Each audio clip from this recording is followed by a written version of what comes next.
Gamers, we're reading more Homestuck today.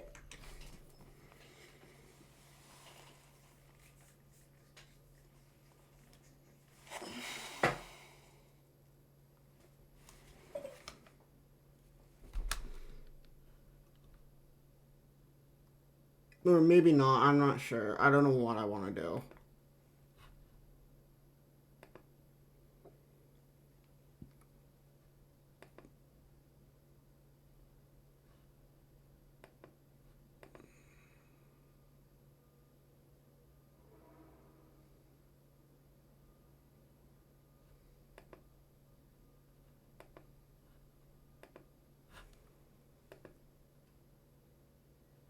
Like, I don't really want to read Homestuck right now, dude.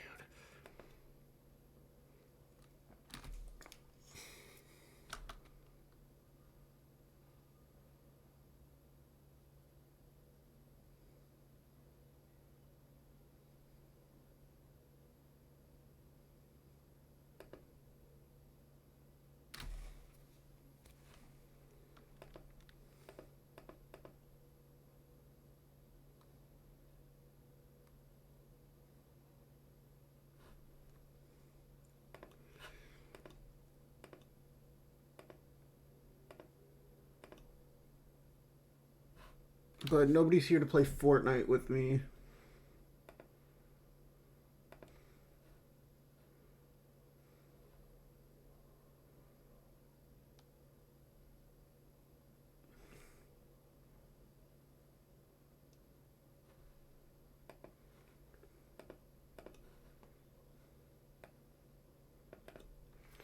So I guess we'll read Homestuck. Oh no. Oh!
It's so hard to just decide what to do, you know?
It's hard to just decide what to do, you know?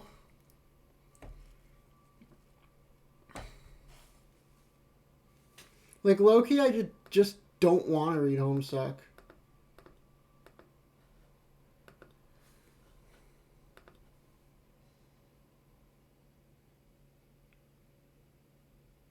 I don't wanna.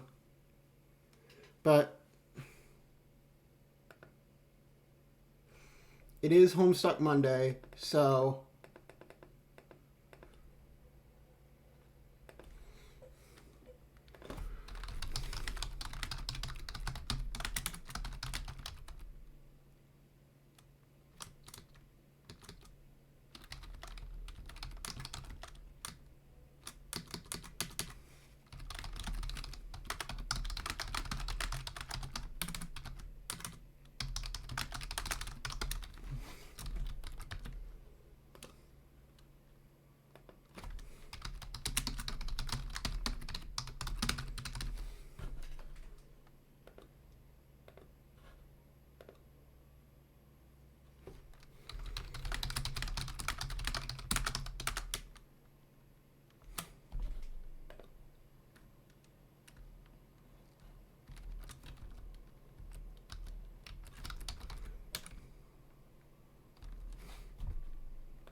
I'm only going to read a bit today until like 1:30 because I do got homework I got to do.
All right, let's read some goddamn Homestuck.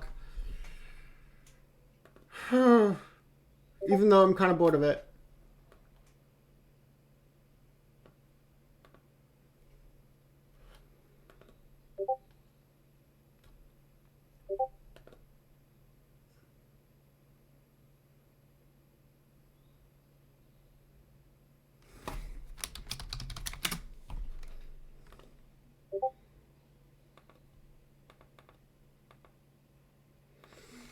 So, well, you kind of were.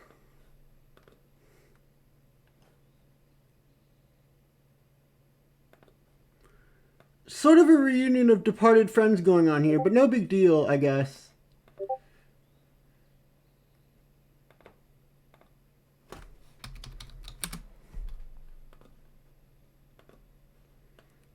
Oh, no, I can leave. No, don't. Solix is trying to be polite. There's no reason at all for you to feel hostile towards them anymore. Jade is very nice, and she did nothing wrong. None of them did so when you wake up. Maybe you should try to reconcile with them, and at the very least say hello. Did you? Did I what? Be nice to them, or whatever, before you exploded.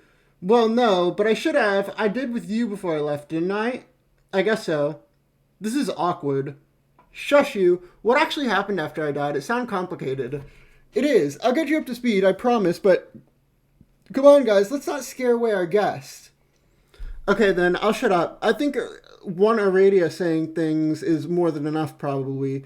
You can say that again, but I mean, don't say it again literally, because that's kind of the whole point. Would completely contradict. Oh my god, shut up! It's okay. I can take another nap when you guys aren't busy. No, Jade, it's okay. Please stay. I'm curious about why you're here. Well, I've just been enjoying these little naps more and more lately. Each time I go to sleep, I'm meeting more new people and talk and learn so much. But I still can't get Carcat to take a nap. Talk about a guy who is anti-nap. Yeah, what a douche.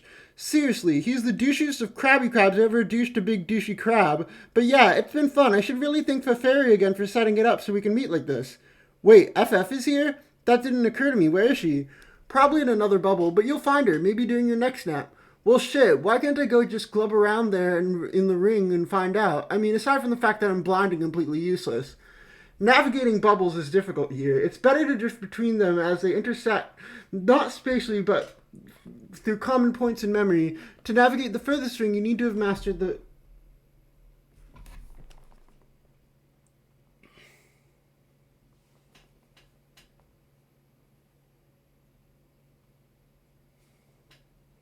Sorry, I'm getting grades for all of my class things right now.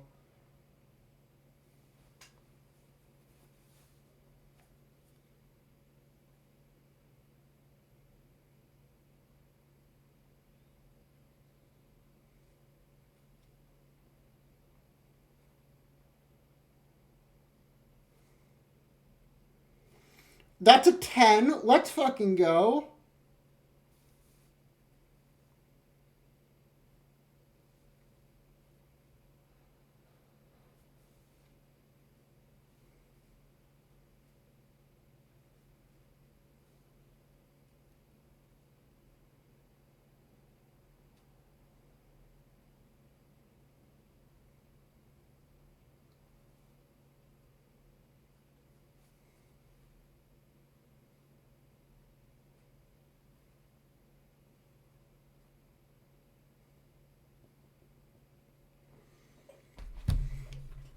To navigate the furthest ring, you need to have mastered the flow of time. That's why I am here. I'm alive again, so I may assist the dead in this way. Jade, have you seen me here before? I mean, me dressed as I am now, wearing my godhood. Yeah, you were really nice and helpful. Wait, what? You're wearing a godhood? Why didn't you tell me that? What gives? Or that you came back to life? I'm wearing a hood and have butterfly wings. What else would you like to know? Man, being blind is dumb. Can I, what?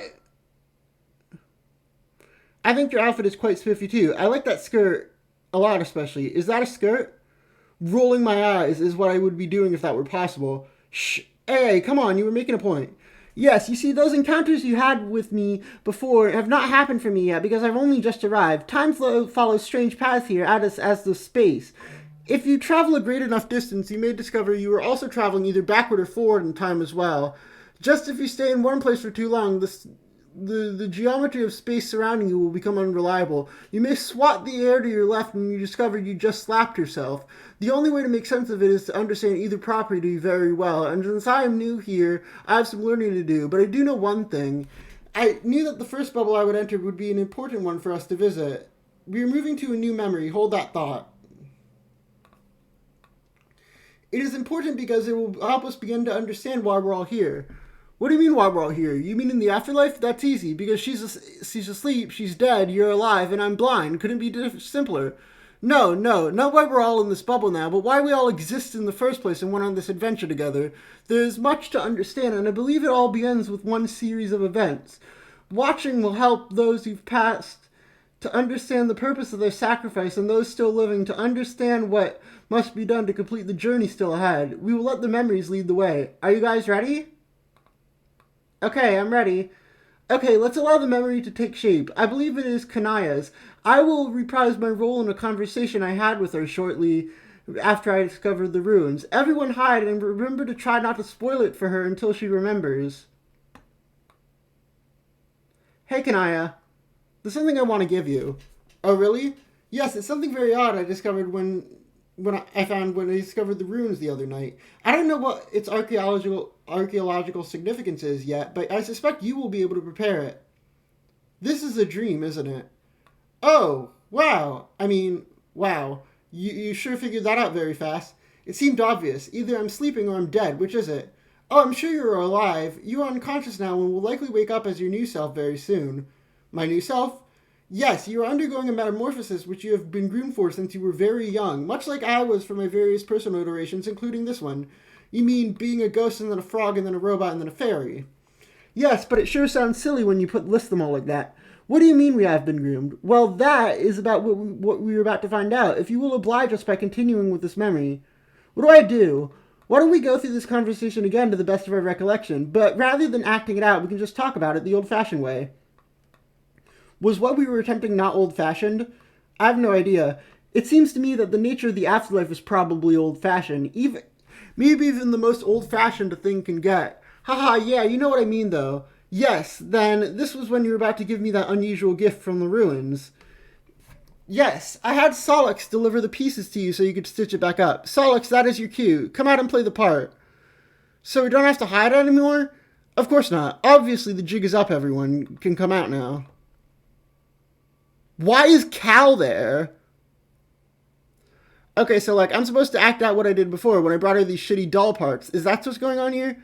Yeah, I'm still not sure, Radio. Are we supposed to be role-playing? No, guys, come on. This isn't that complicated. We're just revisiting the past like we would if we were talking about it. But it just so happens we can watch it happen as we talk about it. And as a matter of fact, this story does involve a role-playing game, but not in that way. This is kind of stupid. You're stupid and you sound stupid. Why is my mouth full of the teeth suddenly? I don't know, but you may be waking up soon. Oh, Grace, I will miss the rest of the cool theory. Sorry. Okay. Maybe not if we hurry this along. Wait, before we do, hi Kanaya, it's nice to meet you. Hi Jade, what is that thing you're wearing? You don't like it? No, I didn't mean to sound disapproving, but I do think more colorful apparel suits you better. Yes, I know, you told me. I did? Yes, but you probably haven't yet. Not from your perspective. I couldn't help but overhear you were asleep now. You told me all about what happened after you woke up. About what? How you turned into a vampire. What's a vampire? This is ridiculous. Solix is right. I mean, Solix. Kanaya, what happened next? There isn't much to say. Why are you dressing him like one of the green people? I repaired the dolls and make him a nice outfit with a far more becoming palette and fit than the absurd tatters he was found in, I thought at least. Should there be anything else to the story? Not really. Isn't that Dave's puppet? Yes. Oh shit, I guess I'm out of here. Bye, Solix. See you later, everybody. Bye! I guess that's all I can remember. I quickly began to find the doll unnerving, so I put him away. To my knowledge, he has remained secure in my block ever since. Is he relevant in some way? Guys, why do you have Dave's puppets? What is going on here? Yes, Aradia, it seems you have some foreknowledge of this narrative that you can tell us why any of this is important. This is only a piece of the story. The other pieces will fall into place with successive memories and will all become clear. But yes, alright, I will eliminate some suspense and try to serve as a better guide through the tour of the catacombs of our collective subconscious. The separate tunnels we once traveled in the dark individuals we now retrace together with a torch. On the walls we illuminate the runes which described a convoluted origin story, an origin we participated in. We were spurred to these actions by that which was being originated, and incited to acts of revenge as we were turned against each other. I don't remember this. I mean, I remember getting jumped off the cliff by my legs, but not the thing I'm doing now. No, our manipulator disguises tracks well. What? Wait, so someone turned Vriska against Tavros. Do I have to lie on the floor like this? Is that important? No, Tavros, you can stand up. Also, can we at least I not be in this memory, because it's not one that's great at most. We will leave it soon, but you were doing something very important here. What was I doing? Writing a part of the code. Wait, this is like the Meow code. An incomplete fragment consisting of 4 symbols, comprising the first word of a binary refrain, a pair of sounds emerging from the belly of a fabled tyrant menace, but you authored only one sound of the pair. KC1+. I would write the other. TikTok. In the set of my rune hide, I scrawled my part of the code, completing the phrase of legend. The persisting sounds said to accompany the ultimate demise of the tyrant, less an arm and eye. But even these 8 characters, the scrawlings of the charge, were still but half the code.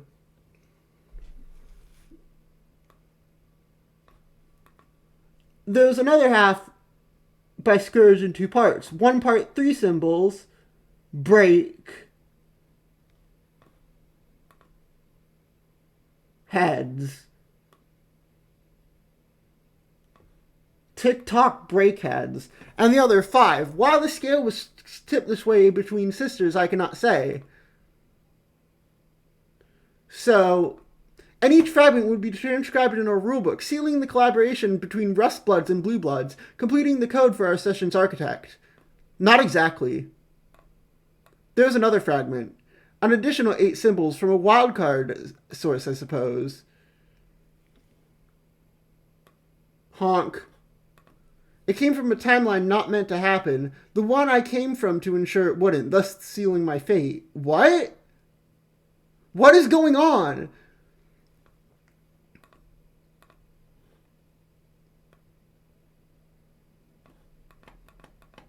I believe the fragment was gibberish from a lunatic. After completing his rampage through our session, since it was not part of the scripted chronology, I was oblivious until it was too late to stop it. Not that it would matter if I did, the timeline had already gone astray.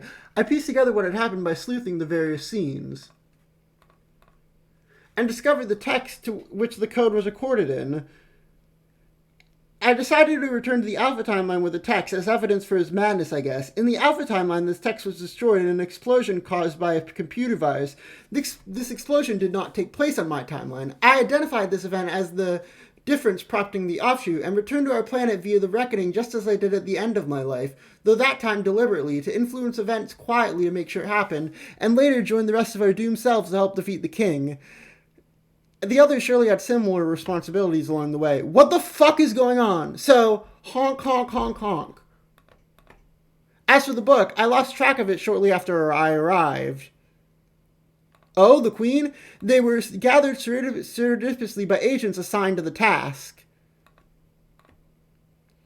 And in the veil, their codes were merged with the ghost imprints of other mysterious artifacts to create Doc Scratch. Our first Guardian was brought to life on the seed to pass through Sky's final gate of defense, the first to find Alternia.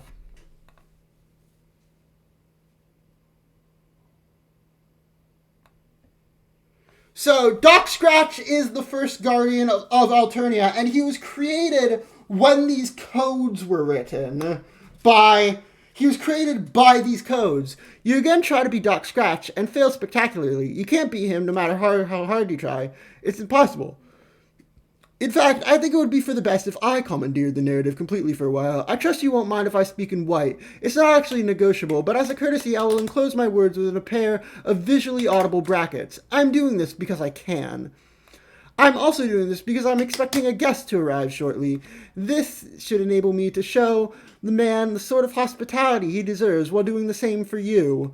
My apartment doesn't have a doorbell. Why would an omniscient fellow need to be alerted to the presence of a visitor? I know he will be right on time, which is to say, early. And if I did have a doorbell, you would have just witnessed it ring. He is already here. My door is not fitted with a peephole either. Those without eyes or without limits to their knowledge have no need for peeping, and I am without either. I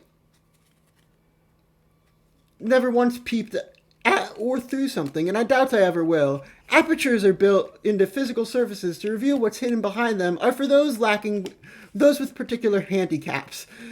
They are for those lacking advanced vision to render the opaque permeable to light, and to those lacking advanced knowledge to render the concealed information irrelevant, or both. They are for people who I call suckers.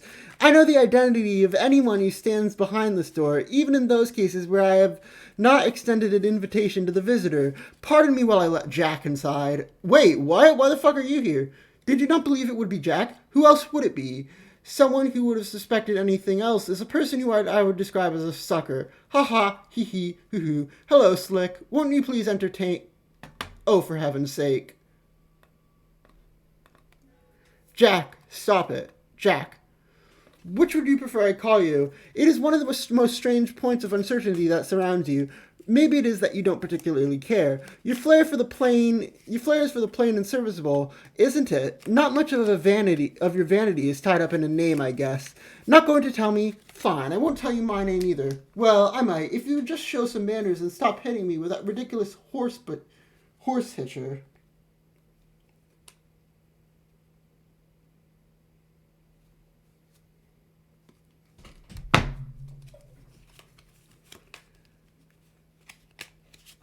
I won't crack no matter how senseless the drubbing. If only were that simple. You're not going to stop, are you? It will be very difficult to discuss our points of mutual interest like this. I was prepared to go through it in a civilized way, even though I knew very well I would spend the first several minutes of our meeting sitting on the floor while being flogged. I have even prepared a bowl of candy for you, which I know you will enjoy. Courtesy is important, Jack. Do you have anything at all to say? Any form of communication you care to attempt beyond the sound iron makes against my head repeatedly? No, of course not. What's that? I see. You think you already know my name. You do not know my real name, Jack, just as none of your adversaries on this planet know yours. You only know my nickname. It's a good nickname, too, benefiting of the passive gunslinger charged with initiating the break. I am my master's weapon, his soldier in a war of one bullet fired. But when that bullet clears the barrel, it won't be my finger on the trigger. I'm the facilitator, not the assassin. Here, why don't you go help yourself to some candy over there on the table? There's something I need to take care of before we continue. I won't be long. Very good. Placate yourself with the Scotty dog, Slick. My supply is bottomless. I am an excellent host. When I am finished with this minor interruption, if we will resume our gentlemanly negotiation, I will proceed to beat you severely until you agree to do what I ask. I trust you won't take it personally. Okay, cool. Now, please excuse me. I have to talk to a teenage girl from another universe. Why? You cannot be a teenage girl from another universe because you're busy being a teenage girl from this universe. You're busy being Rose, completely preoccupied with it, in fact. Wait, so Doc Scratch is talking to Rose. They're the ancient god. They're so preoccupied. You've been neglecting messages from some of your friends, but you have lots of important stuff to do. You will get back to them later. It's quite warm here on Lohak. I think I've been patient enough. When will I receive further information? Now. So, I could have contacted you at any time? No, only now. I came away with the impression from our last conversation that our next would take place on your invitation. I was being polite by waiting. Why is her text darker than it was? Like, it used to be light pink. Your inevitable impatience caused you to contact me again. Inevitability is my invitation. That's pretty smug. I'm right to be smug. I'm omniscient, extremely powerful, and very charming. Well, 2 out of 3 is bad. Can you use your limitless intelligence to figure out which ones I mean? That was clever. If I plead ignorance to the fact that you were denying my charisma, it invalidates my claim of omniscience. But I must adhere to my all-knowing status, it forces me to validate the unfortunate reality that you are feigning the opinion that my demeanor is unpalatable. Not that it matters, because I have all 3 qualities and you know it. This is stupid. Could we get to the point? I was about to say, we should hurry this along. My visitor's beginning to light things on fire. You have a visitor? Who? Some guy. I was joking anyway. I'm not in a hurry at all. You tell jokes? Yes. Haha. So your visitor isn't setting anything on fire then? Oh, he most definitely is. Hee hee. I'm really not getting this joke. I was joking about being in a hurry. From my perspective, this conversation is taking place in less than 1 second. I type very quickly. Hoo-hoo. I thought you didn't lie. Aren't jokes essentially humorous lies? At least the ones you just attempted. Jokes are only temporary lies. If the falsehood is never exposed, there is no punchline. If the punchline is never delivered, the lie is sealed forever, regardless of the initial humorous intent. Lies are not funny. I love Doc Scratch. He's hilarious. I think he might be my favorite so far. I think if you're going to risk tarnishing your record of honesty, you should probably get better material. My joke was objectively funny. Who would know better than I? Okay, so you're saying an inaccurate statement doesn't count as a lie as long as you say just kidding later. Basically. What if it's much later? Is it still just a joke? No, that would be something closer to a prank. I don't play pranks very often. Are you allowed to lie about playing pranks? And if I asked you if you were playing a prank on me, would you tell the truth? I'm allowed to do whatever I want. I choose never to lie. I also choose to tell jokes now and then, and to play pranks quite sparingly. But I say that I have never played a prank on you, and no statement I have made to you thus far, or will make in this conversation, will contain any trace of falsehood for the sake of setting up a joke or prank, with the exception of the joke I just made, and another I will make very soon. I'm starting to change my mind. Oh? I think your joke is pretty funny in retrospect. Actually, your whole shtick is pretty good. I'm warming up to it. Yes, I knew it. Just to be clear, was the assurance you just made a prank or a joke? It was neither. It was just the truth. Was that? Yes. The truth? Yes. Okay, were you serious about wanting to die? Yes. Why? I'll tell you later. Why? Because you asked. But why not now? Because that piece of information would not fit elegantly into the sequence of our exchange at this moment. Then you know how this entire conversation will go. Yes. Is that true of all conversations you have? Yes, until briefly I don't, but the dark spots never last long. The truth disguises itself to me sometimes, which can be mildly frustrating, but it usually reveals itself much quickly, much as if a punchline was delivered. It's a humorous dialogue I have with reality, and it is very amusing. Then why do you bother with the conversations? Obligation to predestination as usual? There is no obligation. It's a pleasure. It is? What? That's a little creepy. No, it's not. Yes, it is. No, it's not. It kind of is. I've looked into the future and I've determined we will continue in this manner pointlessly for some time, so I'm putting an end to this here.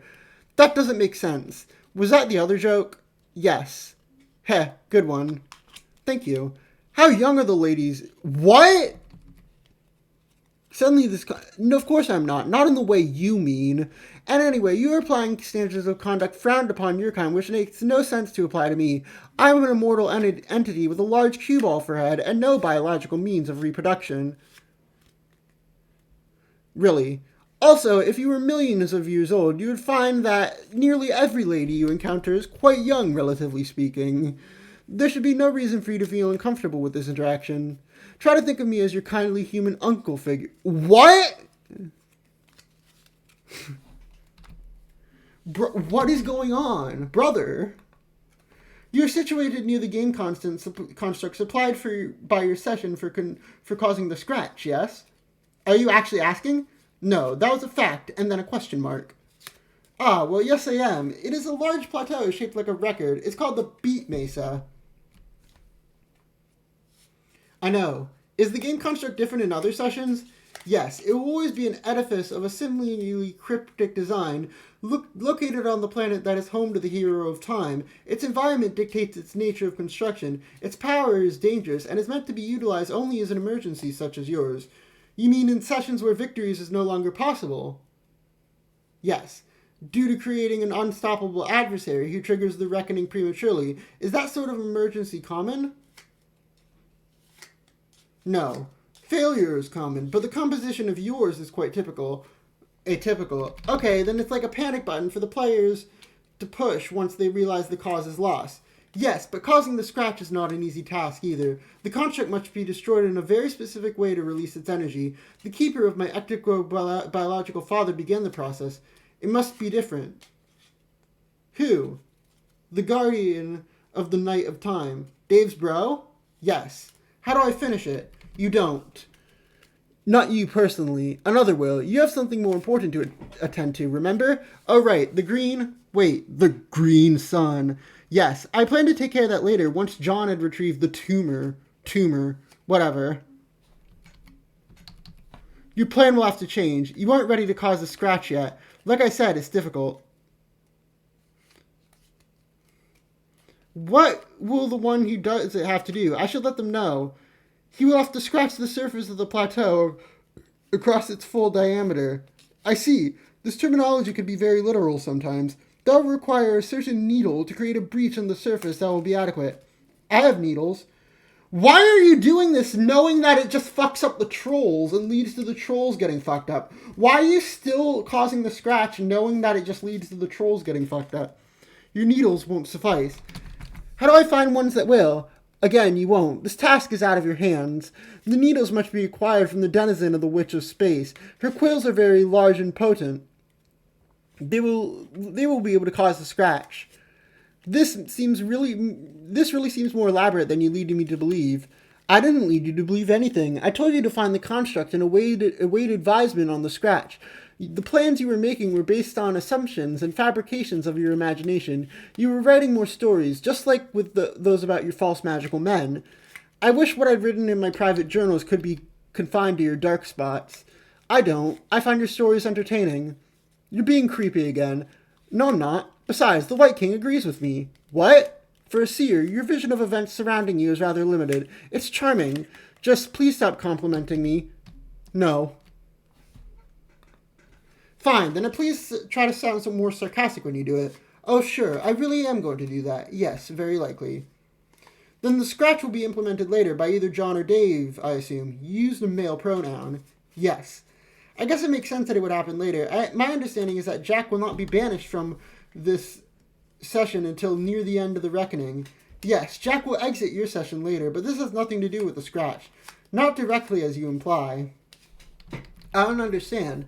I thought that was the point of the scratch, to open a rift in space-time, as it were, and banish him into the troll session. No, that is not the purpose of the scratch at all. The scratch is does not open a rift in space-time. Then why do you have directed me to cause it? Does it have to do with something enabling you to die? Not directly. The scratch has nothing more to do with my death than any other single event, ultimately contributing to my demise. I think it's disingenuous for you to behave as I have not been misled. You say you don't lie, but what about lies of omission? Lies of omission do not exist. The concept is a very human one, is the product of your story writing again. You have written a story about the truth, making emotional demands of it, and in particular those possession of it. Your demands are based on a feeling of entitlement to the facts, which is very childish. You can never know all of the facts. Only I can. And since it's impossible for me to reveal all facts to you, it is my discretion alone that decides which facts will be revealed in the finite time that we have. If I do not volunteer information that you deem critical to your fate, it possibly means that I am a scoundrel, but it does not mean that I am a liar. And it certainly means that you did not ask the right questions. One can either make true statements or false statements about reality. All of the statements I make are true. Unless you're joking. Yes. Ha ha he he hoo hoo. Exactly. Then I guess I'll start asking you better questions. Good. I will make a seer of you yet. Will you? Yes, you can start by shoring up the reliability of your sources. You proceeded to question me, believing you understood the purpose of the scratch. You received information about it from the trolls. I assure you that in most ways, the trolls are as confused about everything as you are. Okay, noted. What exactly does the scratch do then? It resets the game. Oh, that's it? Yes, then we'll all start from the beginning again, when John entered. No, the release of temporal energy will be quite massive. This is a hard reset. It will reboot the conditions in your universe well before you started playing the game. You have lived different lives after the reset. The different initial conditions will ideally lead to a more favorable outcome in the new session. Unfortunately, you will have no memory of anything that has happened in the session you are in now. What will happen to us? Everything in this session now. You will all cease to exist completely if you remain here during the scratch. This seems familiar. It reminds me of when Dave and I were trapped in the Doom timeline and he left to change the past. Then the timeline ceased to exist, along with my dream self, who, in a way, became merged with my dream self of this timeline. I kept some of her memories. Is this situation similar? Similar, but more severe. Since the timeline will undergo such a violent upheaval, such a merger of memory cannot happen. You will be resigned to absolute oblivion, and yet lest you can discover a way to preserve yourself. But it's not really my place to advise you to do that. After you've dealt with the scratch in the sun, what happens to you is not any of my business. You want to survive, though. Can you at least tell me if we will be successful in preserving ourselves after the reset? I don't particularly enjoy spoiling things for people when unnecessary. I find speaking in a discreet color helps avoid this. So if the scratch isn't specifically meant to banish Jack from the session, and our quest to destroy the sun is meant to kill him, why is the reset necessary at all, especially if it means oblivion for us? Because you cannot achieve the ultimate reward in this session. Your battlefield is cancerous, and the Reckoning will destroy it prematurely regardless. By resetting, you will create a session which can bear the fruit of a new universe, even if you will not be the ones to claim the reward. Don't you want to fulfill your purpose? I guess. But it's a little disheartening that I'm now faced with not one, but two suicide missions at once. One to destroy Jack's power source and defend all of existence, and another to ensure our cosmic progeny at the price of oblivion. That frames the dual objectives accurately, but if you are inventive, you may find a way to survive the reset and participate in the renewed session. It's up to you, just as it's up to you to face the decision to claim immortality before you enter your creation. Immortality? Yes. Do you mean ascending to the god tier? Yes. I have reason to believe that I won't. The trolls have not indicated that I will die on my quest bed, or that any of us will aside from John. Instead, I've been giving a more troubling and ambiguous forecast. What have I said about confirming the reliability of your sources? Are you saying I will? No. Oh, well, will I? It seems like you'd like me to do some more fortune-telling. Fine. Maybe this question will probably suit you better. Is it probable? That's a strange question to ask someone who is omniscient and therefore knows everything with 100% certainty. I like it. Then what's your answer? You have exactly a 50% chance of ascending to the god tier. That's a strange answer. I know. Why such a precise probability? Because much like the decisions you must face to complete your dual suicides missions, you have two ways of achieving godhood to choose from. Two ways? By dying on the quest bed on my planet or some other way? Yes. Is there another quest bed somewhere? Good guess, Seer. Where? What difference does it make? You already know where the first one is. You have the choice to go there right now and take your own life. That's true. Of course it is. You mentioned immortality. Godhood makes one immortal? Yes. A god tier will live forever with no caveats? No. One will live forever unless killed. Their death must be either heroic or just. How are those terms defined? Broadly, mysteriously, and according to the case of the individual. One may be killed by opposing a corrupt adversary and die for a just cause, as through martyrdom, for instance. This would be heroic. Or one may be subject to corruption and slain by a hero. This would be just. Which sort of death will you have when I destroy the sun? Neither. I'm not a god. I'm a guardian, a servant, and a weapon. I have power and knowledge far surpassing a god, but I am not one. Is this when you were going to tell me why you want to die? Yes. I sense it's not just because you're getting bored with immortality. That's good. Your vision is becoming clearer. Then why? My master can't enter this universe until I am killed. Such is the nature of the break. That almost sounds like martyrdom. Are you sure it won't be a hero's death? Quite sure. My master is a very evil man. Who is he? I won't tell you his name, but he goes by the title Lord English. Okay, there he is again. This doesn't sound like it is especially an admirable objective. Releasing an evil man, which is presumably more powerful than you, an already omnipotent being. Am I right? You're right about both. He's not admirable, and he's considerably more powerful, but you must decide which objective is more important. You may decide to destroy the sun and end my life. This will neutralize Jack, who is also much more powerful and dangerous than myself by virtue of the ring he wears. In addition to drawing energy from the same sun as I, he poses a significant threat to reality. But in the process of killing him and you, I release your master, who is just as deadly. He's more deadly. But the danger he poses is sanctioned by paradox space. It is a known quantity. His very existence in a universe will mean it will inevitably be torn apart. But there are rules to his entry, and his grim procession through paradox space is rather orderly. The present equilibrium has accounted for him, and will continue to.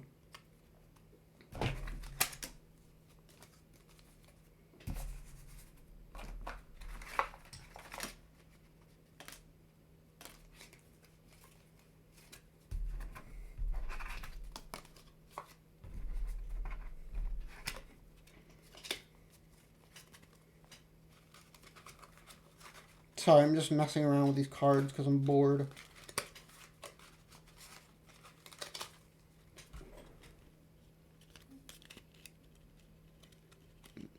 And will continue to. Jack, however, is a loose cannon. He will not stop until he destroys everything he encounters.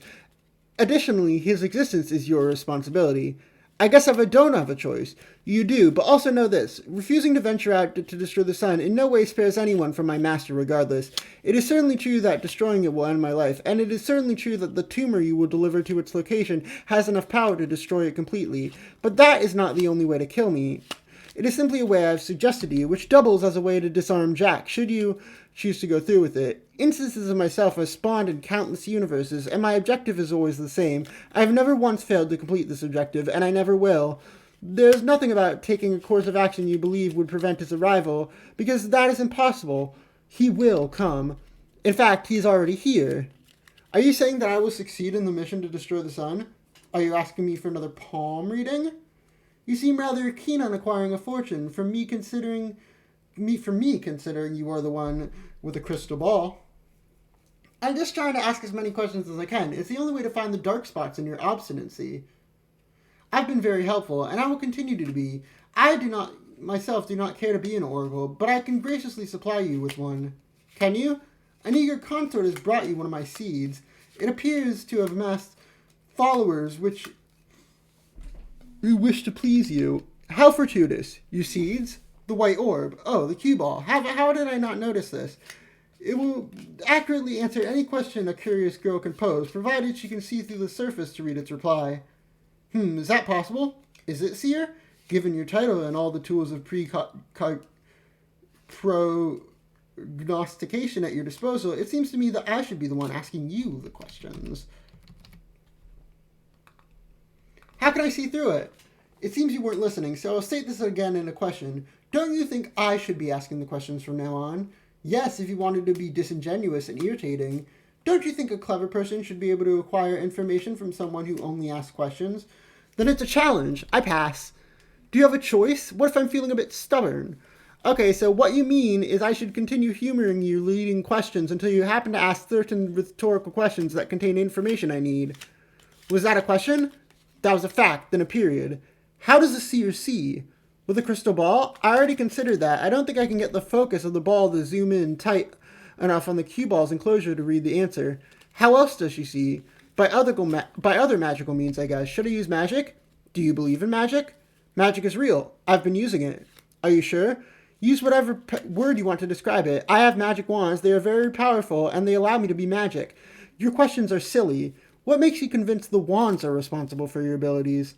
Because I did not have the abilities before I made them. Could this be circumstantial? Could it? Is there an echo? Is there an echo?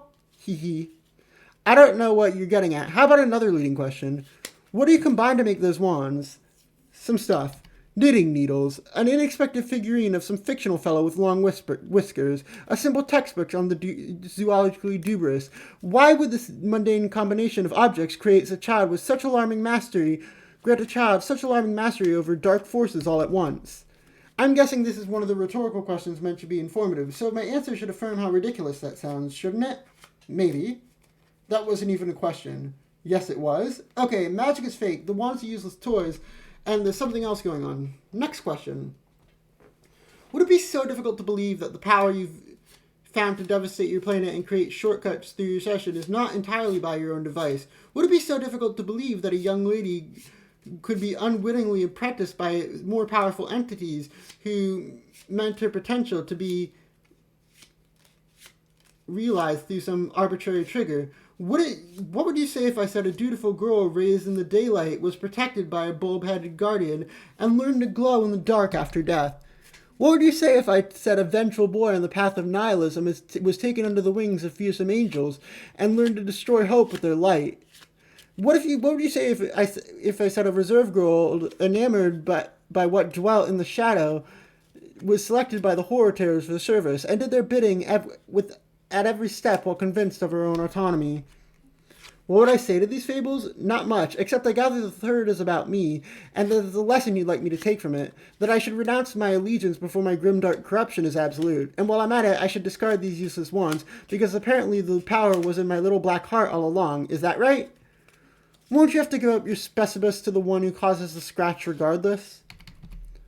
How else will the young man wield that great needle? I don't know. If you say so. Haven't your friends already shown concern for your recklessness and increasing sense of detachment from the party, the team objectives, not to mention those of your personal quest? Does that worry you? Is there a part of you left that's able to worry? Yes, it has been mysteriously localized to my middle finger. Could the dark magics be at work again? Do you deny that you've been neglecting incoming messages from your teammates? Would that be in keeping with the spirit of the human emotion of friendship from one whose soul was so befouled, not so befouled by the designs of unknowable monstrosities? Friendship isn't an emotion, numbnuts. Isn't it, Rose? Isn't it? I've been busy. I'll get back to them. And can we please stop doing the patronizing question thing? In exchange, I promise I will discontinue my patronizing responses. Can the omniscient be patronized? The omniscient can do whatever they please. I guess I'm asking you nicely to do me this favor. Very well. I will stop smothering you with surprise noodles. Huh? What? I'm going to ask you the same question I asked earlier. Please do not regard it as a violation of my pledge. It is just an ordinary question, like those who pop up in an ordinary conversation. Okay. How does a seer see? I don't know. Be literal. With her eyes? Take the orb and ask it a question. I don't know what to ask anymore. I'm confused. What would you ask me? I would ask what I would do next. Then ask. What should I do next? Not me. The ball, dunkass.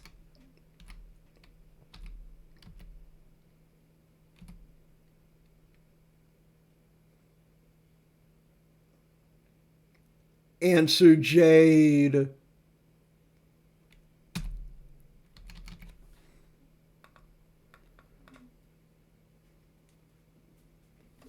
Sorry for the delayed response. Answering seems to be what to do right now.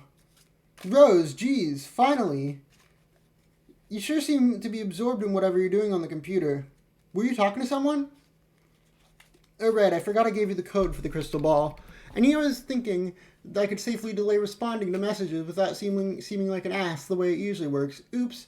Oh no, I don't blame you for not responding. You must be very upset. Because I figured you would have found out by now, but I guess you still don't know.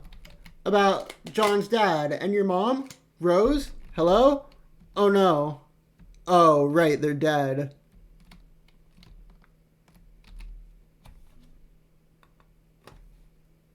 Rose, please say something. You're making me nervous. I should have gone looking for her. Why didn't I? Because you were busy trying to make the best for this situation? John was too, but he went to look for his father. It would have been normal of me. I can't even remember what I was trying to prove anymore. I don't think you should be so hard on yourself about it. John was being John, and you were being you, which I guess means taking our problems very seriously and putting your attention on solving them. And anyway, you and your mom had a much trickier relationship than John and his dad, did you? I mean, not that I'm saying that means you were any less attached to her than him. I don't know if I'm doing a very good at consoling people. Sorry, Rose. I don't want you to feel worse. You're doing fine for someone raised by a dog. Or really anyone. Thanks. Phew, okay. You know, now we have all lost guardians. Dave lost his, I lost mine in a weird way, even though that was pretty much definitely my fault. And even the trolls all lost their monster guardians. I think that maybe it is an inevitable part of the game that it can be cruel sometimes. For some reason, despite all the danger, I never thought she was in any trouble. I never believed she would actually die. I grew up with the feeling that something more significant had always been meant for her, that she was a heroine displaced in some way, resigned to the inglorious duty of raising me and preparing me in her way.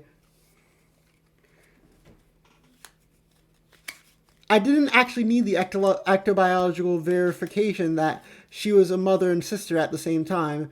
I always understood that somehow, and I felt she had knowledge and ability beyond what she let on.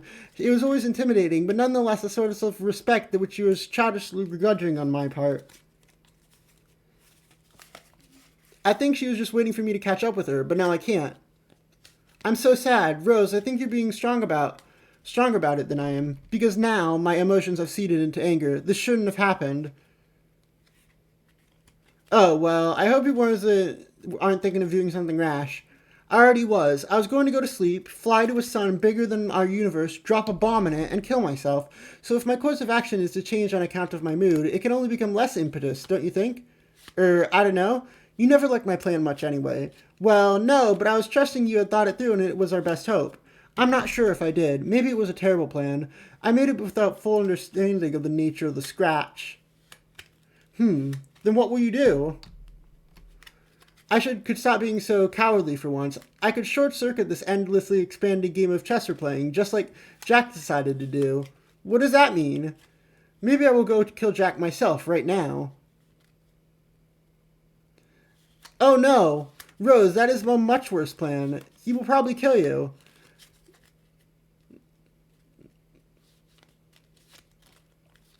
Probably, but the scratch will wipe us out anyway and reboot the conditions of our session. I suddenly don't feel much like sneaking out through the back door of the furthest ring for retribution by a distant supernova. Oh, I know what you mean. I was angry at Jack and wanted to stop him too, but we have to think of a more sensible way to do it. Whether my existing plan was sensible or not, I may have been allowing myself to be manipulated by an omniscient being regardless. What? Who? Hello, ladies. Ah, what? This is private conversation. Private even to those who know it word for word already. Proceed. I will be here watching. Rose, who is this? Ignore him. I don't even know what's going on anymore. You were discussing Miss Lalonde's intrepid variation on suicide. New variation on suicide. As one with a passion for the subject, I'm intrigued. Shh. Anyway, if it's true that the gods have selected me for service, maybe the power they've given me will be sufficient. Maybe they wanted me to kill him all along. Hee hee, hee hee. Shh, please don't, Rose. I know you're angry, but you aren't thinking straight. But I am. I'm fully aware I'll probably die and fail. Scratch happens, we start fresh. No recollection, no problem. No! Jade, as an ambassador of Sky, maybe you'd be willing to talk some sense into your friend. You should understand she's been corrupted by various entities with some questionable motives. Rose, maybe White Tech Sky is right. The Dark Gods gave you all these powers and seem to be helping us with dream bubbles and stuff, but what if they're not actually good? They're enormous, ugly, and live in darkness. That doesn't necessarily make them bad. No, but I still don't trust them. If only there was a way to make this determination with certainty, through a reliable source within reach, for instance, at this exact moment, perhaps something that is spherical and is devastatingly handsome. What is this weirdo talking about? The cue ball. Oh yeah, I noticed you found it. I was worried it was destroyed when my room blew up. Are you saying you can is he saying you can use it? Yes, and he's right.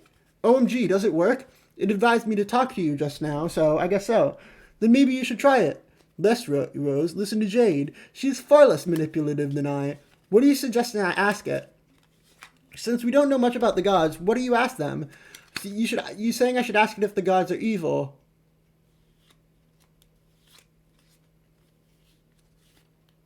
I guess that's one way to put it. Even though at this point neither of you is highlighting my text to read it, this idea gets my vote. Go ahead, ask Seer. 100%. Oh, that was the thing loading.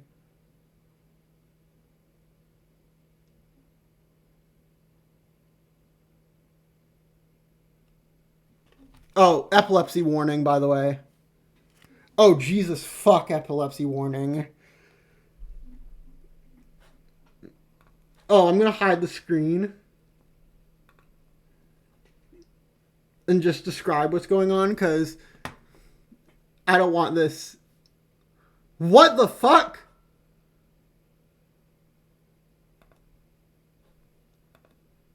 Okay, so it just told her a bunch of things at once. Rose, go dark. You slip into the Black Death traces of the Wogothics, quaking all the while blood stitched. You advise the members of your complacency to not be alarmed, as you chronicle the events in tomes bound to the tanned, writhing flesh of the tortured Hell Scholar. Oh, this is what made her go dark on the monitor! But they fail to not be alarmed. This is because, as is now painfully obvious to anyone with a brain, you have now completely gone off the deep end in every way. You have now officially gone grimdark. So finding out the truth about them is what made her go grimdark. Resist urge to seek revenge. You make a half-hearted attempt to resist the urge. Alas, one is not easily shaken through broodfester tongues. Oh, you're destroying the thing!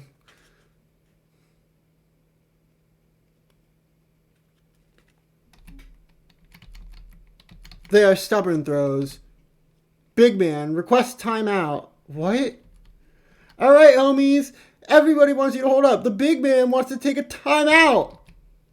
What? The big man's about to wreak some havoc in the yard. The court is on fire. What? Dude, come get this ruler. Check this out. Dude, look, she's escaping from above. Okay, dude, no.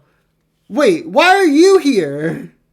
Okay, dude, how am I gonna wreak some havoc in the yard with a meter, you chump ass? Again, with the metric system, what even is it with you and units, man? It's like you must be toking up on a joint to make you stop stoned or something. I can't even think of who leaves all their rings lying around like that.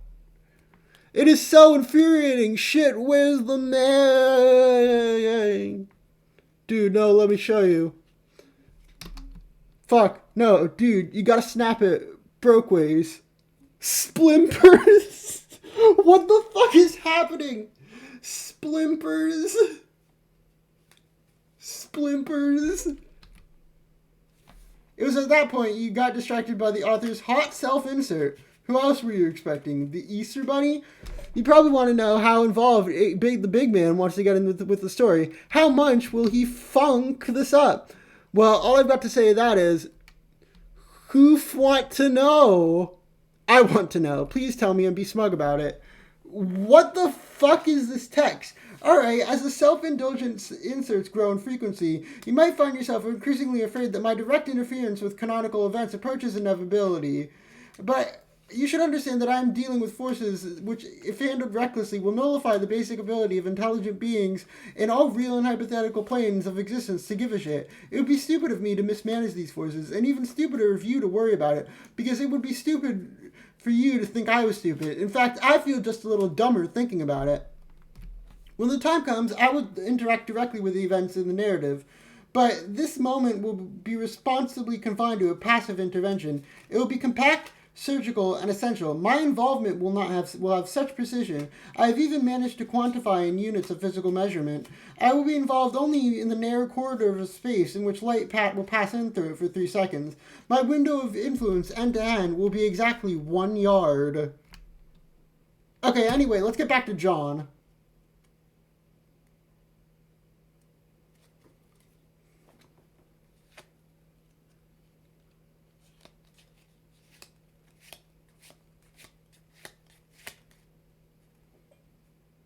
Oh, we found it. Is that the tumor? John, look around. Wait, these are all the symbols we know. Look inside. There's a timer there. Take tumor. Return to surface.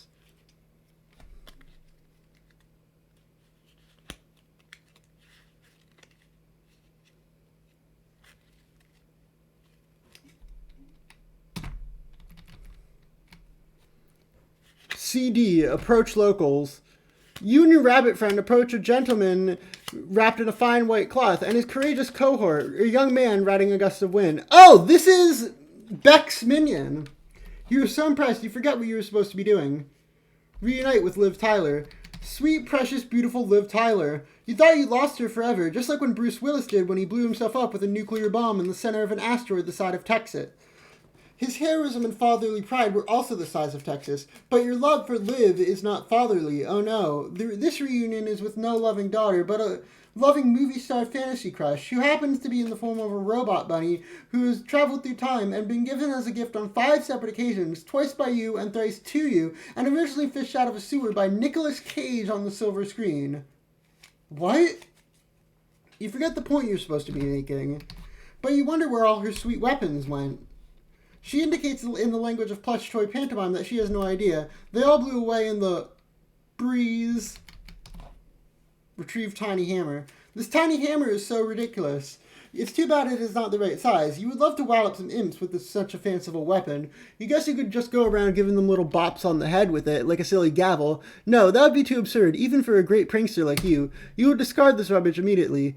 What is this? Miss Tyler's handing you a note. John, one more thing. This rabbit, as I'm sure you've noticed, is armed to the stitches. He's got 4 of the funny little weapons I mentioned that are all deadly as the fucking dickens, but that doesn't mean they're meant exclusively for the paws of Mr. Terry Kisser. That is the name I call him. Heck no. You see, I adapted Terry with some doodads you may seem practical, an infinitesimalator which I used to littlefy them down in the first place, as well as a monster shifter for when you'd like to huge them up and wield them yourself. He's surely got enough juice in him to make them enormous if you wish. But that's silly. What would you even do with, say, a magic needle the size of a skyscraper, for instance? Oh! Okay, you need that. So that's what we're trying to find. Preposterous? Preposterous. I borrowed this technology from my grandmother, who had quite a way of manipulating space. Legend says she was something of a witch with the stuff. Once a brave hero like you and I, John, and the stars themselves twinkled in her cauldron. I would like to tell you who my grandmother is, I really would, but I just can't. I think I have trouble keeping secrets. I'd like to be honest, just like you, and a lot of secrecy after a while gets me feeling a bit jaded. Green means grow, red means shrink. See you soon, pal. Grandmother, you wonder who that could be. It's probably just Jade, what with all the time shenanigans. Huge in the hammer. Warhammer of Zillyhoo. All behold the glory of Zillyhoo.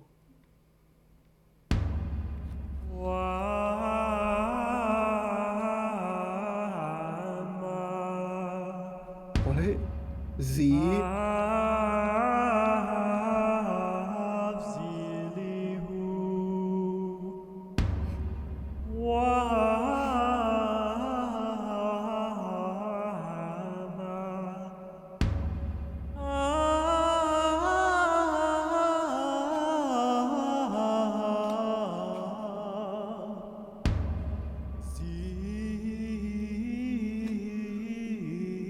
Karkat?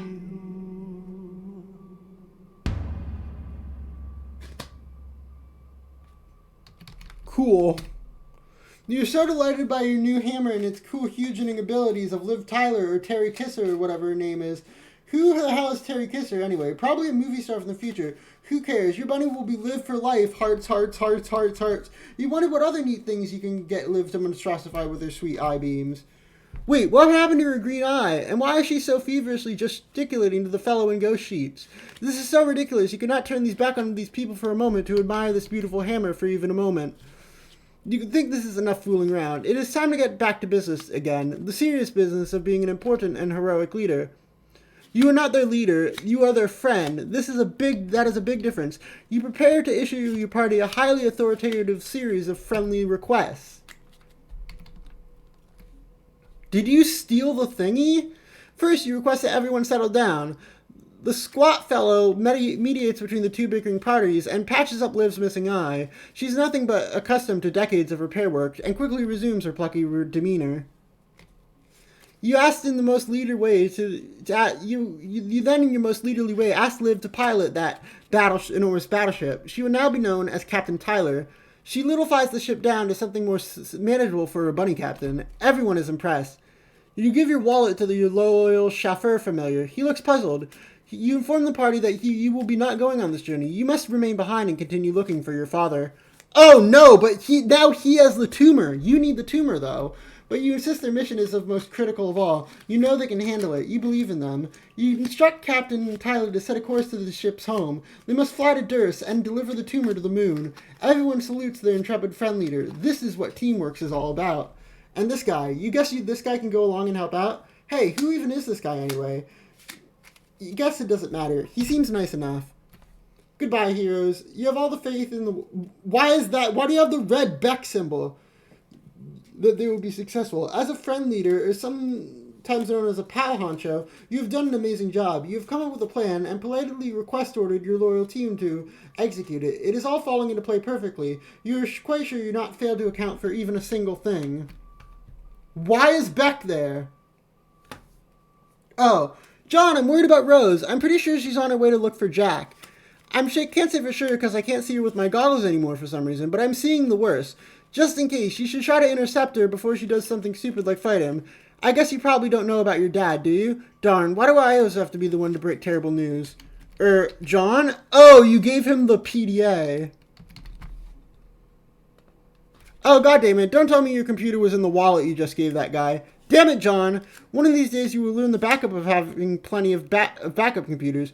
In fact, whenever you finally leave the battlefield, I'm going to give you the code for a nice pair of lunch muffs, and then I'm going to force you to keep them on your head at all times. Yeah, you're never going to read this, are you? Huh? Something is happening on the other side of the planet. Something ominous. Grimdark. You are so glad that Grimdark is a real world, so that when things such as this happens, they may be described as such. Maybe your dad is over there. You believe you will investigate. Approach Grimdarkness. John, you're heading into the blackout, so I won't be able to see you until you leave. But don't worry, I still sense that you were there, because of my awesome powers, remember? Smooth move dishing your computer like that, by the way. That was some incredible leadership you showed. Now I actually have to contact you through Rose, thus exposing me to the risk of actually having to talk to her. Your carelessness put the heroes in light in a very awkward position, John. I hope you're satisfied. Haha, just kidding. She's obviously a bit too preoccupied at the moment to be sassing me. Just borrow a computer and talk to me when you get the chance, okay? I will be waiting. Uh-oh. Shit's about to go down. Are they gonna fight? Are Rose and John gonna fight?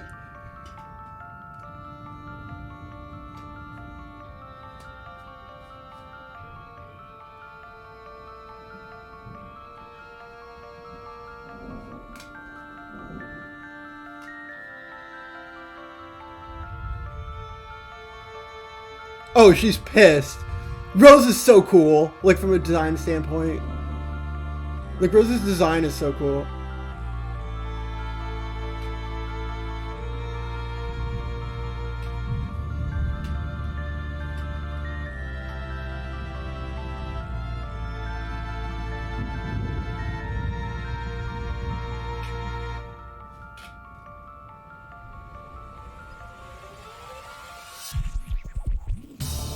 Oh shit, we're playing a video game!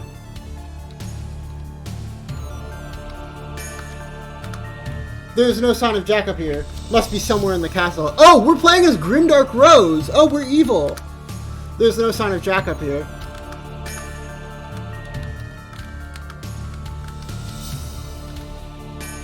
Oh, we're pissed.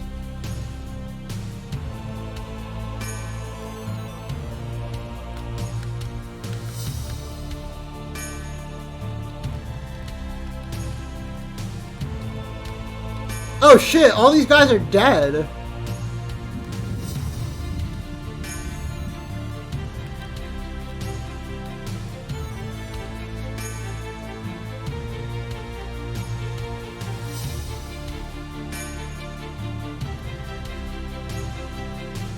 I love that they made playable sections. That's really cool. Like, I love that it's designed like this. Even if it's mostly just walking and interacting with stuff.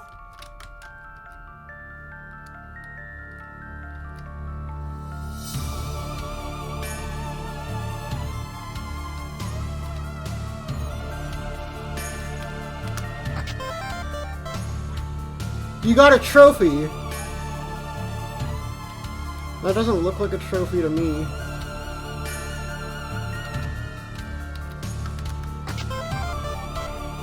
Those are Bro's sunglasses! Wait, these are all things that our family had! These are all our family's heirlooms! The hat!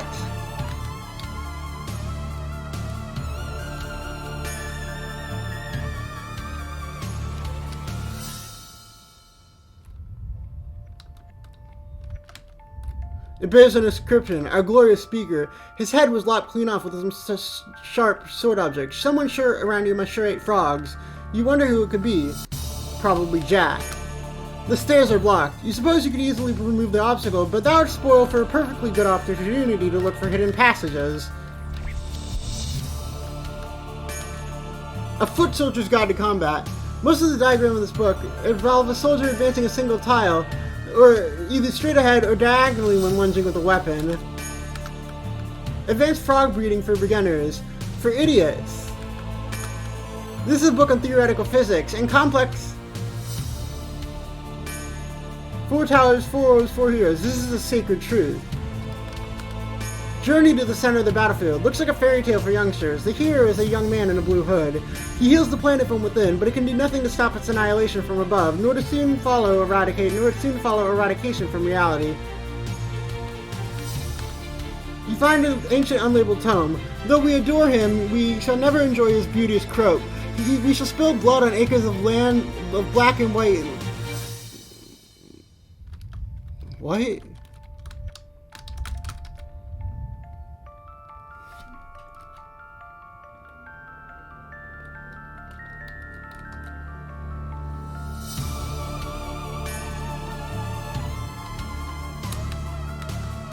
Problem Sooth. You've been meaning to read this one. Oh, this one's shining.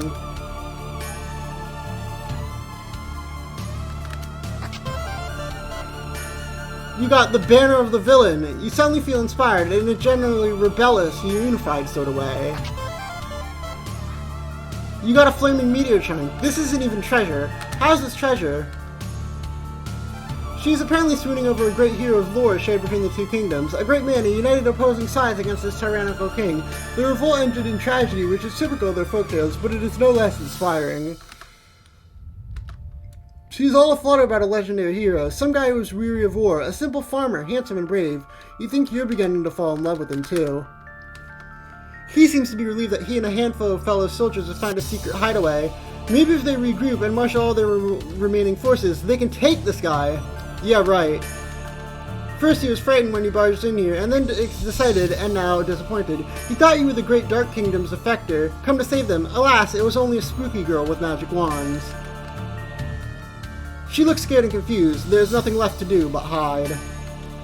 This fellow soldier is mourning the dead. He's probably lost many friends today.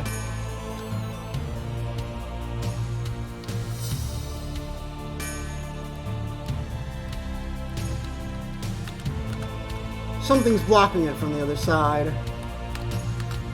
You've never seen anything so sad in your entire life. A beautiful, muscular man stallion struck down in his prime. It was Jack Noir, okay.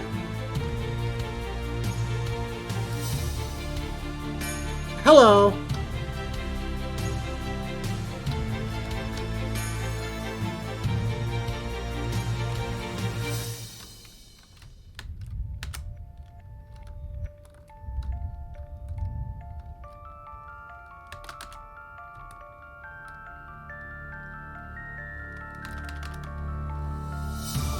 This Club Penguin-ass walk cycle is great.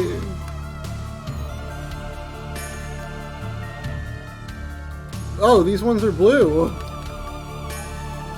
For some reason. That's a good bit.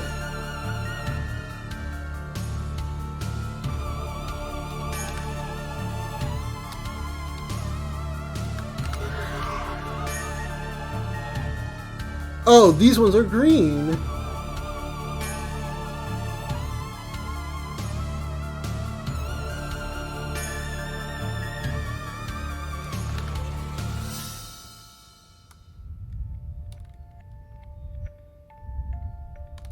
Hello. Hi, Rose. Wow, I did not expect to find you here. Oh, you can't speak. Hey, what? Also, why are you all gray like that? You look weird. From a burp burp. Grrr from a burp burp! Rose, I can't understand anything you're saying. You sound like a lot of silly speaking, gobbledygook. Wait, I know what's finally going on here. It finally happened. You've gone grimdark. I told you, Rose. I warned you about. What do you call them? The bloodfester throws? It's okay, Rose. Don't worry. We'll find a cure for your stubborn throws. But I'm still trying to find their parents. I thought my dad might have come back to this castle to check out that huge black rain crowd. Did you see the cloud, Rose? It's pretty awesome. What's that? You sound kind of upset. What is it, Rose? Wait, are you talking about our parents? Oh man, you mean they're here? Are you saying they're in trouble? Oh no, Rose, we have to go help them. Yes, I'm frustrated too, but this is no time for such lamentations. Do you think you can find them again? What?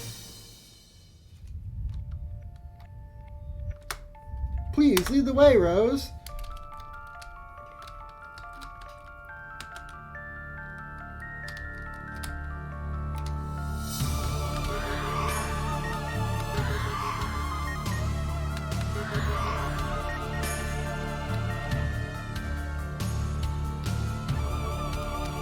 If you say so. Oh no! John, what happened in here? Was it Jack? Are you saying it was Jack Rose? What's that, Rose? You're getting aggravated. Are you getting aggravated that I'm talking to you like a dog? That is a really nice pillow, by the way. It goes well with your weird skin and gothy ensemble. You're welcome.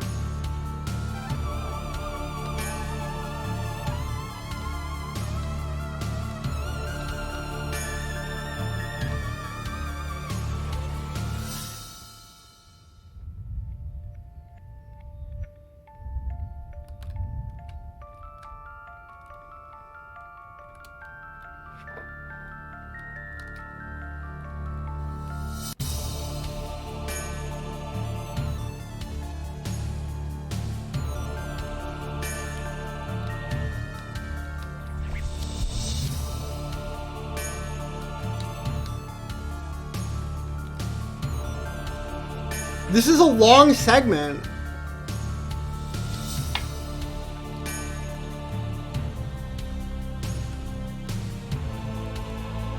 By the way, did you know that Karkat thinks we're supposed to get married? Wait, I didn't know if that came off as a proposal or something. Sorry, I'm just making conversation. I guess I'm a little nervous, because technically this is the first time we've ever met, and also you're talking like an elfish monster. We don't actually have to get married if you don't want to. Okay, I'll shut up now.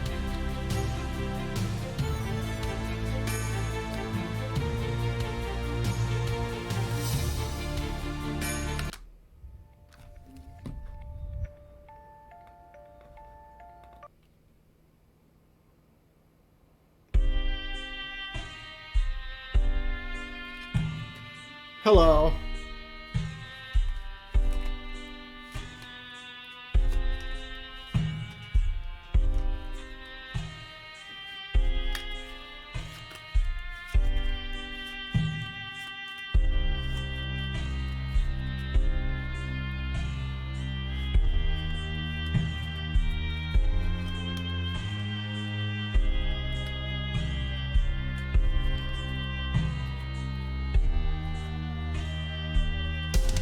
Round one!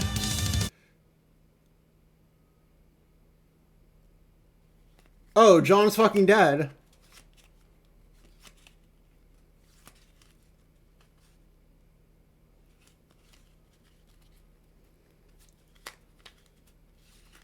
John's fucking dead.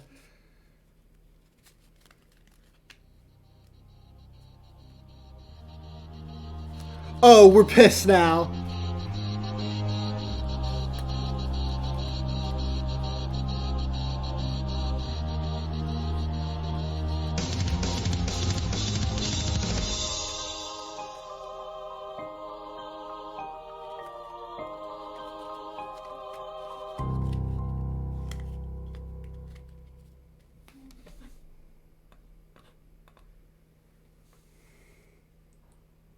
Dave, answer.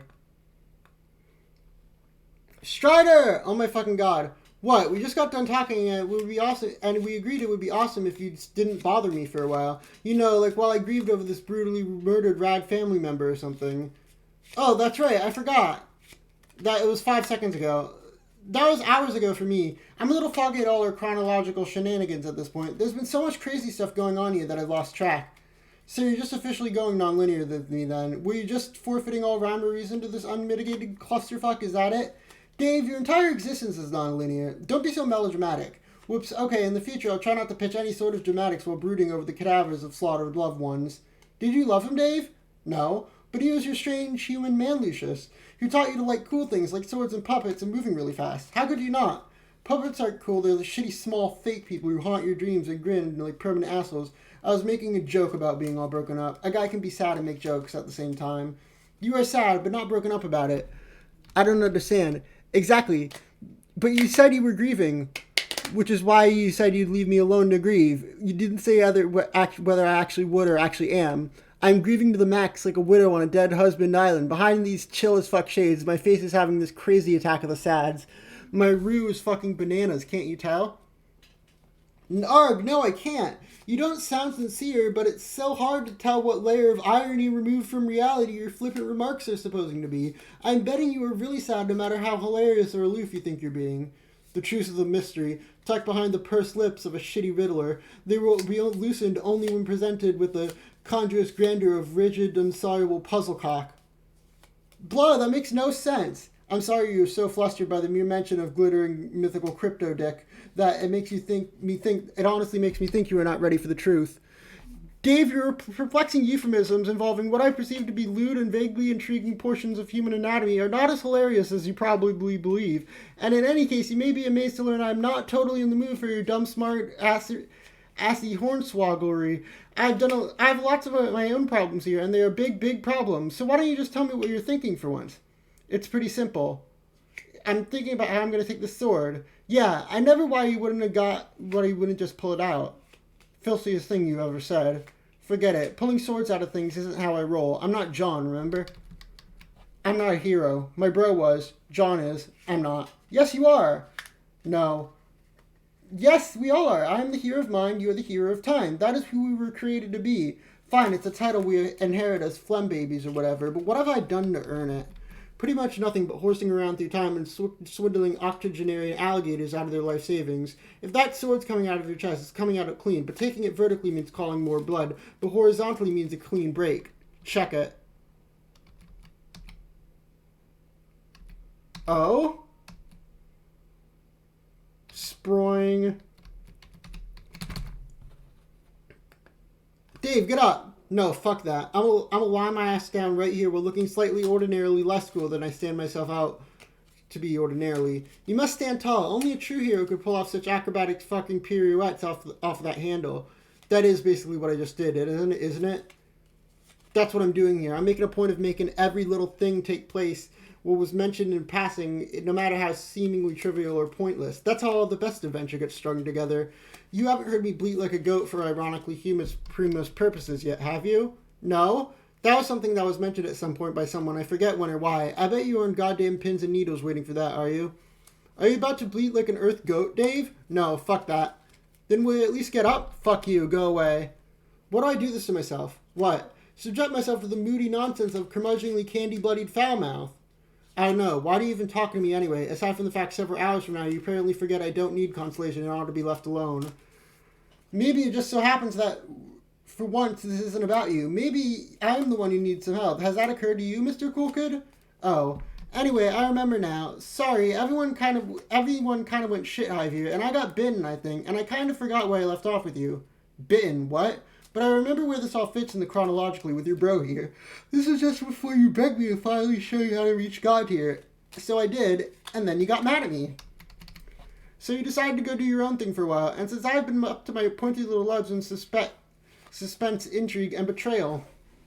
That sure sounds like a dumb way to say a thing. Almost like Birdian in elegant stupidity. The T in Egbertian is soft, like shh. Oh, Egbertian. Why would I get mad at you? Oh, you'll see.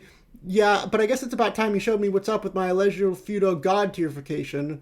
How long was it ago that you did your coin flip thing? I didn't even remember. I was getting sure you're just bullshitting me, and now no intention of ever mentioning it ever again.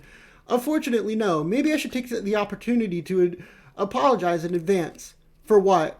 I don't think it will be constructive to go into it before it happens. Before what happens? You mean god tiering? Everything goes according to plan, but that's all I will say. Remember, this conversation is kind of not supposed to be about you. I know that idea is kind of unprecedented.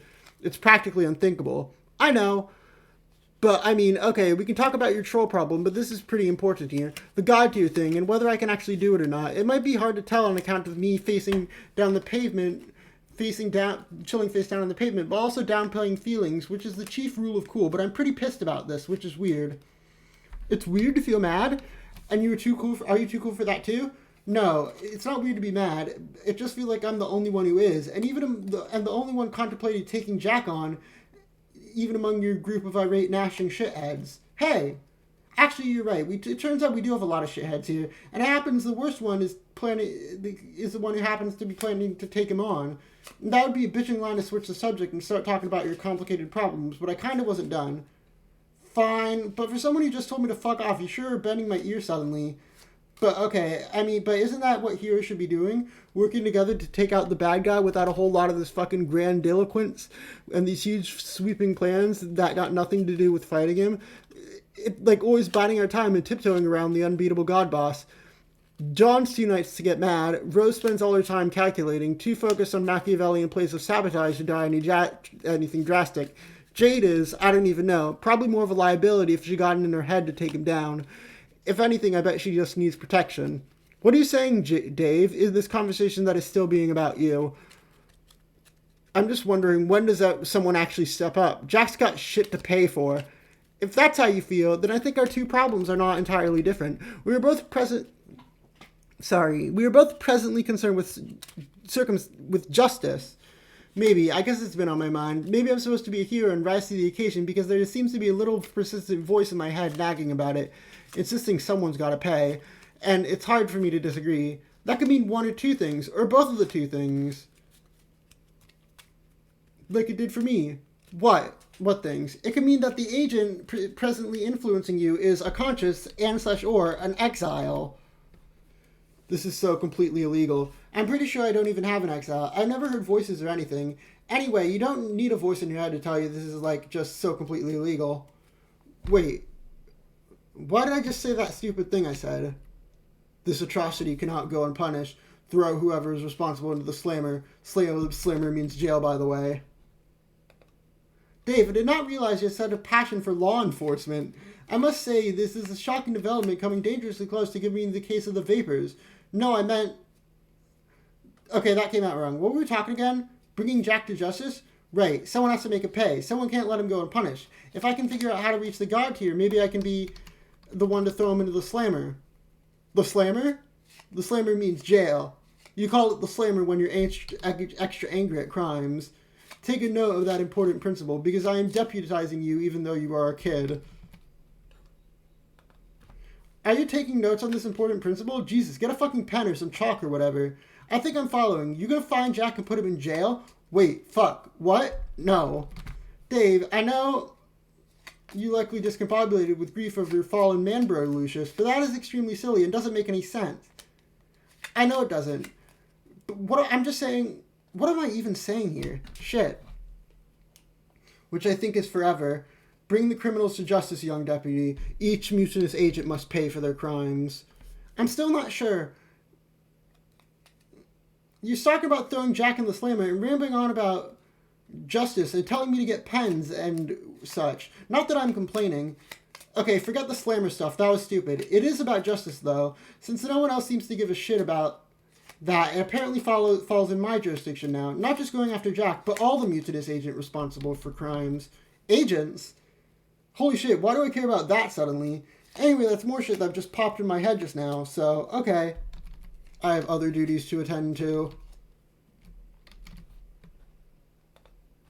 Well, Noir's cronies are exploitable. Are you saying you have a plan that involves targeting them? Not really, no. It's not like being mad about this and hankering for justice isn't even the only irrational thing that I'm currently being hot and bothered about.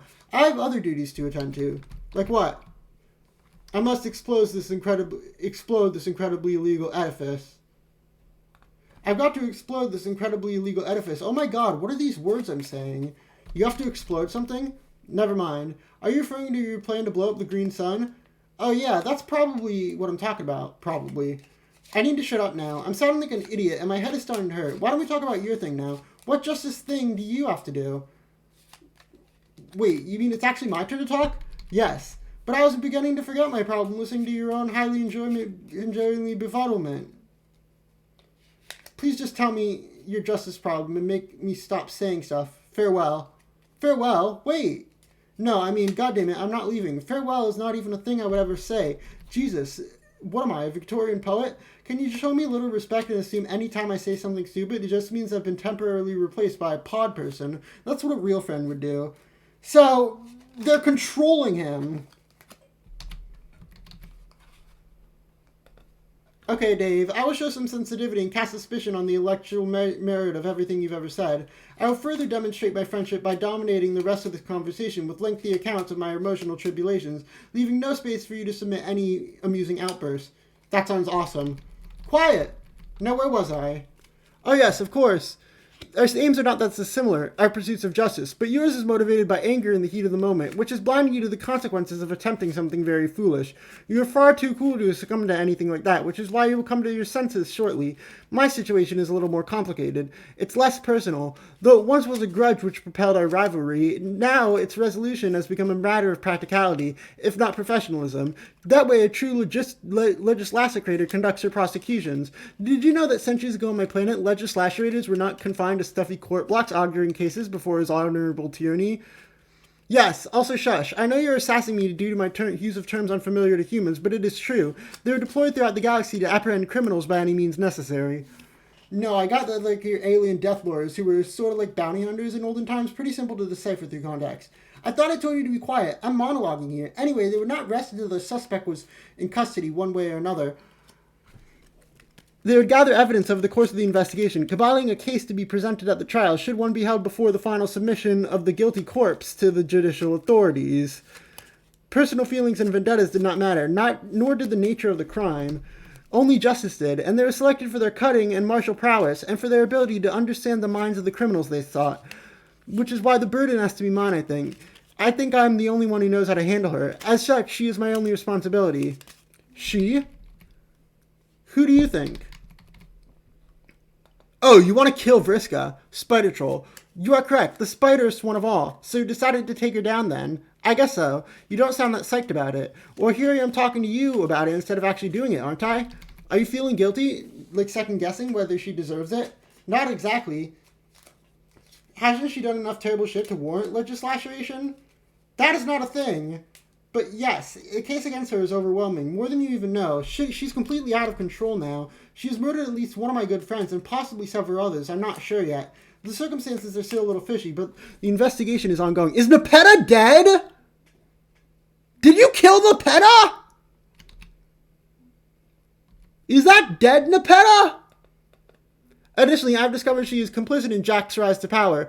When I first learned he came from your session, I mistakenly blamed you all and took it out on a hapless Egbert. But if anyone is to pay for releasing that demon on both of our groups, it is her. Are you sure about that? Yes, and she knows I know. She has been taunting me, trying to stir up our old rivalry. That's what this whole John versus Dave thing has been about. There is no John versus Dave thing. I know, not really. It's just a game, but the game is serious business to her, like it was during her role-playing days. And just like then, she's ruined everything by taking it too far. And in spite of all her past crimes, these are not even the important reasons to stop her. She's decided to fight Jack herself, which is an incredibly stupid and dangerous and stupid thing to do. Are you going to stop me too then? No, I'll just let you try to reach the God tier and then decide for yourself. Are you saying I won't make God tier or won't be strong enough if I do? Objection! We were talking about you again. I motion that all Dave-centric testimony be stricken from the record. Lame motion overruled. The judge wants to see where this is going. No, he doesn't. You know perfectly well he doesn't give a shit. He will kill you this court block if he does not have order. He swears to Gigas. Okay, fine. We can cease obsessing over your fucked up Kisma sister like that if you want. Do you think she stands a chance against him? No. Then what's the big deal? Why not let her go get her shit ruined by Jack? Because I'm quite sure that if she goes to find him, it will tip him off to our location in the Vale. I've seen it already. That is why this is no simple vendetta. Bringing her to justice is critical to our survival. So why don't you go do it? Because I'm not sure if I can. You mean you can't beat her in a fight? No, it's not that. It's that when the time comes, I'm not sure if I'll be able to kill her. I thought trolls were all about gratuitous murderings. Yes, it's true. We were supposed to revel in bloodshed as we grew up, but she seems to be embracing her rite of passage with reckless abandon, grabbing the bull by the horns, so to speak. It's a little intimidating, because I'm not sure if I'm ready for that, which I guess is normal. Are you asking me to reassure you about that? It's okay, Dave. Still monologuing. I guess I'm not sure about not being ready. Is that as much I am that I might not ever be ready? Maybe there's something wrong with me. I don't understand. I thought you were all insane kinds of ace shit over the macabre stuff, like being all cutesy about execution and smelling cherry blood and all things contrived just to get a guy feeling vaguely uncomfortable. Was that just an act? Not an act, just fun. I like fun, Dave, and I also like games. Don't you like fun games?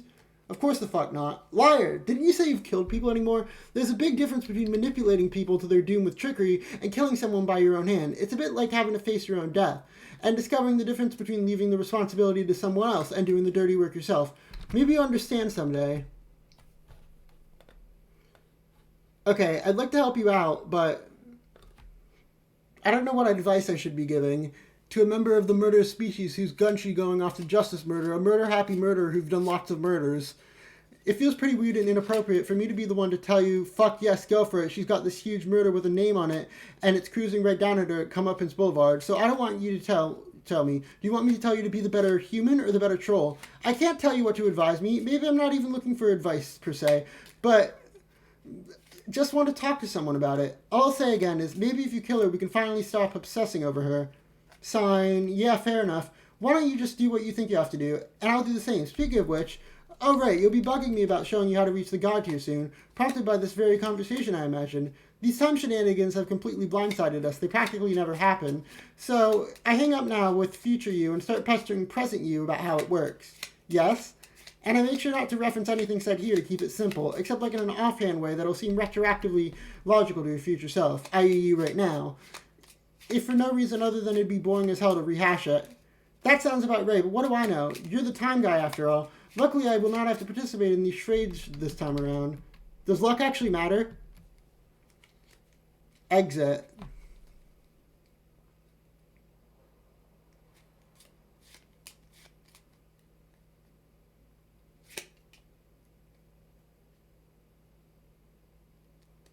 End of year 2.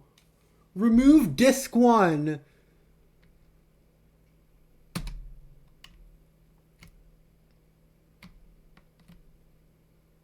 Wait, you have Homestuck? You're playing Homestuck? You have no idea what this is. What the fuck? There's justice to be done, and you are running out of time. And that's gonna be where we call the stream. Next time, we will proceed. Goodbye.